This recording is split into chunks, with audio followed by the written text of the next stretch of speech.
Welcome domestic cricket. South Africa England கடையில் third T20 match நடக்க போது. அதோட ஃபேண்டசி 11 பார்க்க போகிறோம். சவுத் ஆப்பிரிக்கா பொறுத்த வரைக்கும் ஓரளவுக்கு டீசென்ட் கிரிக்கெட் விளையாண்டாலும் இந்த சீரியஸை பொறுத்த வரைக்கும் தோத்துட்டாங்க. இங்கிலாந்து 2-0 அப்படின்ற மாதிரி சீரியஸை வின் பண்ணிட்டாங்க. இந்த மேட்சை பொறுத்த வரைக்கும் ஒரு டெட் ரப்பர் தான். ஏன்னா இது 3 மேட்ச் சீரியஸ் அப்படின்னு தான் ஞாபகப்படுத்துகிறேன்.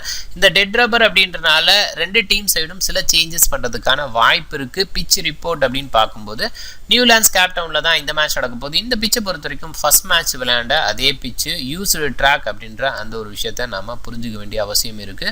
அந்த யூஸ்டு ட்ராக் அப்படின்னால ஸ்லோ டவுன் ஆகிறதுக்கான வாய்ப்பு கொஞ்சம் இருக்குது. டாஸ் பண்ணுற கேப்டன் பேட்டிங் ஃபர்ஸ்டா பேட்டிங் செகண்டா அப்படின்றது எடுக்கிறதுல சின்ன கன்ஃபியூஸ் இருக்குது. காரணம் இது ஈவினிங் மேட்ச்சு, செகண்ட் ஹாஃப் கொஞ்சம் சில்னஸ் இருக்கும். அந்த காரணத்தினால அதை கொஞ்சம் யோசிப்பாங்க. அந்த டாஸ் பண்ணுற கேப்டனோட மைண்டை பொறுத்த வரைக்கும் இங்கிலாந்தை பொறுத்த வரைக்கும் ஃபுல்லாக இவங்க ப்ராக்டிஸ் பண்ணுறதுக்கு யூஸ் பண்ணுவாங்க அப்படின்ற மாதிரி தோணுது. இங்கிலாந்து பொறுத்த வரைக்கும் பேட்டிங் ஃபர்ஸ்ட் எடுக்கிறதுக்கான வாய்ப்பு கூட கொஞ்சம் அதிகம் அப்படின்னே சொல்லிடலாம்.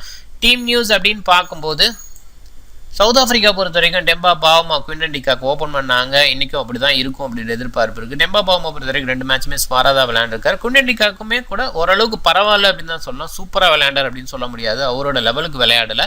ரீசா ஹென்ட்ரிக்ஸை பொறுத்த வரைக்கும் ஒரு டீசென்ட் பேட்ஸ்மேன். ஓரளவுக்கு டொமஸ்டிக் பர்ஃபார்மன்ஸ்லாம் சூப்பராக இருந்திருக்கு. ஆனால் இன்டர்நேஷனல் லெவலில் வரும்போது கொஞ்சம் ஸ்மாராக இருக்காரோ அப்படின்னு மாதிரி தோணுது. ஃபாஃபை பொறுத்த வரைக்கும் போன மேட்ச்சில் கலக்கிடுவார் அப்படின்ற எதிர்பார்ப்பு இருந்தது. ஏன்னா அவங்களோட ஹோம் கிரவுண்டு. ஸோ அந்த ஹோம் கிரவுண்ட்லேயே ஒன்றும் பண்ண முடியல அப்படின்ற ஒரு விஷயம் தான். ஸ்லோ ட்ராக் அப்படின்னாவே கொஞ்சம் கஷ்டப்பட்டு நம்ம பார்த்துருக்கோம். அது வந்து ஐபிஎல்லாக இருக்கணும். ஐபிஎல்னா இனிஷியல் டேஸில் கொஞ்சம் ஹார்டான பிச்சில் நிறைய ஸ்கோர் பண்ணியிருந்தாரு. போக போக கொஞ்சம் டவுன் ஆயிருந்ததையும் ஃபாஃபை பொறுத்த வரைக்கும் பார்த்தோம்.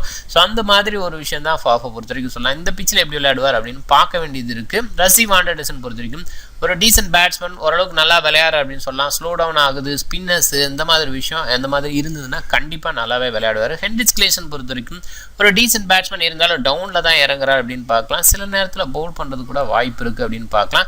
ஒரு விக்கெட் கீப்பர் பேட்ஸ்மேன் கூடவே வந்து பவுலிங் சில நேரத்தில் வீசுவார் அப்படின்றத ஞாபகப்படுத்துகிறேன். சார்ஜ் லிண்டே பொறுத்த வரைக்கும் ஒரு சூப்பர் பவுலர், ஓரளவுக்கு டீசெண்டான ஆல்ரவுண்டர் அப்படின்னு சொல்லலாம். பேட்லேயும் ஓரளவுக்கு நல்லாவே படுது. ஃபர்ஸ்ட் மேட்ச்சில் விக்கெட்ஸ் அப்படின்ற மாதிரி எடுத்திருந்தாரு. செகண்ட் மேட்ச்சில் பேட்டிங்கில் ஓரளவுக்கு கான்ட்ரிபியூட் பண்ணார், விக்கெட் எடுக்காட்டியும் அப்படின்றத சொல்லிக்கிறேன். கக்னிசோ ரபாடா பொறுத்த வரைக்கும் ஒரு டீசென்ட் பவுலர், பவர் பிளேஸில் மட்டும் விக்கெட் எடுக்கிறதுக்கு கொஞ்சம் சிரமப்படுறாரு அப்படின்னு பார்க்கலாம். ஆனால் ஸ்லாக் ஓவர்ஸில் விக்கெட் எடுக்கிறதுல கண்டிப்பாக ஸ்பெஷலிஸ்ட் அப்படின்றதுல எந்த ஒரு டவுட்டும் இல்லை. இந்த மாதிரி பிச்சு இவருக்கு ரொம்ப சப்போர்ட் பண்ணும் அப்படின்ற மாதிரியும் சொல்லிடலாம். லுங்கிங் கிடி பொறுத்த வரைக்கும் ரன்ஸை கொஞ்சம் விட்டு கொடுத்தாலும் விக்கெட் டேக்கிங் பவுலராக இருக்கார். சில சேஞ்ச் பண்ணணும் அப்படின்னு யோசிச்சா லுங்கிங் கிடியை சேஞ்ச் பண்ணுறதுக்கும் வாய்ப்பு இருக்குது அப்படின்னு பார்க்கலாம். ஆண்ட்ரிஜ் ரோஜே பொறுத்த வரைக்கும் போன மேட்ச்சு கலக்கலான பவுலிங், ஆனால் விக்கெட் இல்லாமல் இருந்தார், கண்ட்ரோல் பண்ணார் அப்படின்னு சொல்லலாம். கடைசி ஓவர் வரைக்கும் எடுத்துகிட்டு போனதுக்கு இவரோட அந்த 4 ஓவர் அப்படின்றது ரொம்ப முக்கியமாக இருந்து. டப்ராய் சம்சி சூப்பராக வீசினார் போன மேட்ச்சு. நிறைய லெஃப்ட் ஹேண்டர்ஸ் இருக்காங்க. டேவிட் மாலன் அப்படின்னு பார்க்கலாம். கீழே பார்த்தீங்கன்னா பென் ஸ்டோக்ஸ், இயான் மார்கன், சாம் கரன் அப்படின்ற மாதிரி வரிசையாக லெஃப்ட் ஹேண்டர்ஸாக இருக்காங்க மிடில் ஆர்டரில். ஸோ அந்த மாதிரி நேரத்தில் டப்ராய் சம்சியோட ரோல் ரொம்ப முக்கியம். இந்த பிச்சும் ஓரளவுக்கு சப்போர்ட் பண்ணும் ஸ்பின்னர்ஸ்க்கு அப்படின்றனால கண்டிப்பாக பார்க்கலாம். இங்கிலாந்தை பொறுத்த வரைக்கும் ஜேசன் ராய், ஜோஸ் பட்லர் 2 பேரும் ஓப்பன் பண்ணுறாங்க. ஜேசன் ராயை பொறுத்த வரைக்கும் செகண்ட் இன்னிங்ஸில் ஓரளவுக்கு டீசெண்டாக விளையாடுற அப்படின்ற மாதிரி பார்த்தோம். இப்போதைய ஃபார்ம் அப்படின்றது எந்த இன்னிங்ஸ்லேயும் சரியாக விளையாடலை அப்படின்ற ஒரு விஷயத்தை தான் புரிஞ்சுக்க வேண்டியது இருக்குது. ஜோஸ் பட்லரை பொறுத்த வரைக்கும் ஓரளவுக்கு பரவாயில்லன்னு சொல்லலாம். ஆனால் சூப்பர் ஃபார்ம் அப்படின்ற மாதிரி சொல்ல முடியல. போன மேட்சை பொறுத்த வரைக்கும் ஓரளவுக்கு நல்லா விளையாண்டார். இந்த மாதிரி கொஞ்சம் ட்ரை பிச்சு, லேட்டர் பிச்சு அப்படிங்கிற இடத்துல ஜோஸ் பட்லரோட ரோல் அப்படிங்கிறது ரொம்ப முக்கியமாக இருக்கும். விக்கெட் கீப்பரே ஓரளவுக்கு நல்லா விளையாடுவாங்க, அதுதான் இங்கே பார்க்கணும். டேவிட் மாலன் பொறுத்த வரைக்கும் சூப்பராக விளையாடுறாரு. கண்டினியூஸாக அவரோட ஃபார்ம் அப்படின்றது இருந்துகிட்ருக்கு. T20 டொமஸ்டிக்கில் கூட கொஞ்சம் ஸ்மாராக இருக்கார். ஆனால் இன்டர்நேஷனல் வரும்போது சூப்பராக விளையாடுறாரு அப்படின்னு தான் சொல்லணும். ஜானி பைஸ்டா பொறுத்த வரைக்கும் நல்ல ஒரு பேட்ஸ்மேன் அப்படின்னு பார்க்கலாம். ஆனால் இவர் ஒரு மேட்ச் விளையாண்டா ஒரு மேட்ச் அப்படியே டவுன் ஆகிறார். அதுதான் வந்து அவரோட பெரிய ப்ராப்ளம். இந்த மாதிரி ஸ்லோ பிச்சில் கொஞ்சம் கஷ்டப்பட்டு பார்ப்போம். சில நேரத்தில் ஸ்லோ பிச்சில் ரொம்ப ஸ்டடி பண்ணி எடுத்துகிட்டு போகணுன்னு கூட எடுத்துகிட்டு போவார். அது என்ன பண்ணுவாங்கன்னு பார்க்க வேண்டியது இருக்குது. பென் ஸ்டோக்ஸை பொறுத்த வரைக்கும் ஒரு சில ஓவர் வீசுறதுக்கான வாய்ப்பு இருக்குது. ஆனால் விக்கெட் டேக்கிங் எபிலிட்டி அப்படின்றது முன்னை விட கொஞ்சம் டவுன் ஆன மாதிரி தான் பார்க்குறேன். இயான் மார்கன் பொறுத்த வரைக்கும் ஒரு டீசென்ட் பேட்ஸ்மேன், ஆனால் ஸ்லோ பிச்சில் ரொம்ப ஸ்ட்ரகிள் பண்ணுவார் அப்படின்னு பார்க்கலாம். சாம் கரன் பொறுத்த வரைக்கும் ஓரளவுக்கு பேஸ் கிடைச்சது அப்படிங்கிற வகையில் கண்டிப்பாக விக்கெட் எடுப்பார். அது இனிஷியல் டேஸில் அது பண்ணியிருப்பார். ஸோ இதே பிச்சில் 3 விக்கெட் எடுத்திருந்தார் ஆரம்பத்தில் அப்படின்றதையும் நான் சொல்லிக்கிறேன். கிறிஸ் ஜோர்டான் பொறுத்த வரைக்கும் இந்த மாதிரி பிச்சில் கிங் அப்படின்னே சொல்லலாம். அதில் ஸ்லாகில் வேரியேஷன் காட்டி வீடு எடுக்கிறதுல இவர் வேறு லெவலில் பண்ணிடுவார். டாம் கரன் பொறுத்த வரைக்கும் கொஞ்சம் யோசிக்கலாம். ஏன்னா டாம் கரன் எடுத்துகிட்டு மொயின் அலிக்கு எதுவும் போகணும் அப்படின்னு கூட யோசிக்கலாம். இல்லை சாம் கரன் எடுத்துகிட்டு மொயின் அலிக்கு போகிறதுனால ஏன்னா ஒரு பேட்ஸ்மேன் டு பேட்ஸ்மேன், ஒரு ஆல்ரவுண்டர் டு ஆல்ரவுண்டர் அப்படிங்கிற கூட யோசிக்கலாம். ஏன்னா பிச்சு கொஞ்சம் ஸ்லோ ஆகும் அந்த ஒரு ஆசையில் பட் இங்கே நிறைய ரைட் ஹேண்டர்ஸ் தான் இருக்காங்க, அதை நம்ம கொஞ்சம் யோசிக்கணும். குவிண்டன் டி காக் ஒரு சைடு இருக்காரு, ஸோ இந்த மிடில் வந்து ஜார்ஜ் லிண்டே இந்த மாதிரி பிளேயர் இருக்காங்க. மற்றபடி பார்த்தீங்கன்னா அங்கே ரைட் ஹேண்டர்ஸ் அதிகமாக இருக்காங்க டாப்பில். ஸோ அந்த இடத்துல மொயின் அலியை யோசிப்பாங்களா அப்படின்னு பார்க்க வேண்டியது இருக்குது. ஒரு சேஞ்சுக்காக பெஞ்சில் இருந்து ஒரு பிளேயர் உள்ளே கொண்டு வரலாம் அப்படின்னு யோசிக்கிறதுக்கு ஸோ என்ன யோசிக்கலாம்.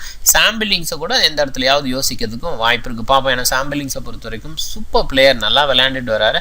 ஆனால் இங்கே இருக்கிற பிளேயர்ஸ் எல்லாம் நல்லாவே பெர்ஃபார்ம் பண்ணிகிட்டு இருக்காங்க. இங்கிலாந்தில் வந்து பார்த்திங்கன்னா நிறைய டேலண்டட் பீப்புள் இருக்காங்க. ஸோ அந்த காரணத்தில் சாம்பிளிங்ஸ்லாம் வெளியில் இருக்காங்க. ஸோ பாசிபிளி ஜேசன் ராய் தொடர்ந்து சொதப்பலாக இருந்துட்டு இருக்காரு. ஸோ அவருக்கு ஒரு சேஞ்சாக கூட சாம்பிளிங்ஸை யோசிக்கலாம். ஆனால் எந்த மாதிரி பண்ணுவாங்க அப்படின்னு தெரியல. ஜேசன் ராயை ஃபார்முக்கு கொண்டு வரணும் அப்படின்னு தான் கண்டிப்பாக இயான் மார்கன் நினைப்பார் அப்படின்ற மாதிரி தோணுது. ரீஸ் டொப்லி ஒரு சைடு, மார்க்வுட் ஒரு சைடு இருக்காங்க. ஸோ இவங்களுக்கெல்லாம் இந்த மேட்ச்சில் சான்ஸ் கொடுப்பாங்களா அப்படின்னு யோசிக்க வைக்குது. ஆதில் ரஷீதை பொறுத்த வரைக்கும் கண்டிப்பாக தேவை. ஏன்னா ஒரு லெக்கி இந்த சைடு நிறைய ரைட் ஹேண்டர்ஸ் இருக்காங்க. ஸோ அந்த மாதிரி யோசிக்கும் போது கண்டிப்பாக ஆதில் ரஷீத் இருக்க வேண்டும். இங்கே ஜோஃப்ரா ஆர்ச்சரை பொறுத்த வரைக்கும் கலைக்கிடுவார், எப்பயுமே T20 ஸ்பெஷலிஸ்ட்டு.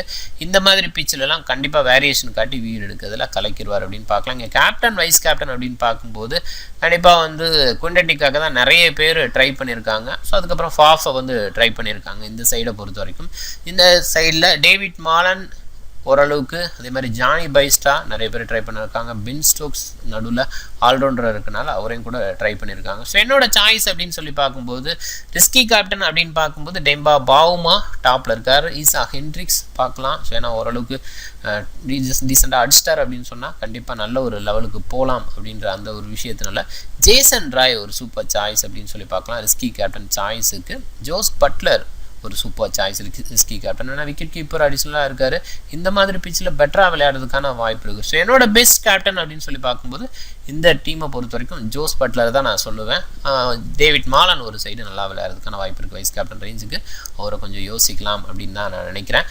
கண்டிப்பாக பவுலர்ஸு, அதுவும் மீடியம் பேஸ் பவுலர், இங்கே கிறிஸ் ஜோர்டான் மாதிரி ஆட்களை கூட நம்ம கேப்டன் வைஸ் கேப்டன் அளவுக்கு யோசிச்சா பெட்டராக இருக்கும். ஏன்னா இந்த பிச்சில் அவங்கெல்லாம் கிங் அப்படின்ற மாதிரி சொல்லிடலாம். அதே மாதிரி ரபாடா ஃபர்ஸ்ட் பவுலிங் ஏதும் பண்ணுறாங்க அப்படின்ற மாதிரி சவுத் ஆஃப்ரிக்காவுக்கு சுச்சுவேஷன் இருந்ததுன்னா ரபாடாவை கூட ஒரு வைஸ் கேப்டன் ரேஞ்சுக்கு நம்ம ட்ரை பண்ணலாம். என்னோட டீமை ஷோ பண்ணேன். என்னோட டீம் பொறுத்த வரைக்கும் captain Jos Buttler, vice captain Quinton de Kock, ஒரு சேஃப் அளவுக்கு இதை யோசிக்கலாம்.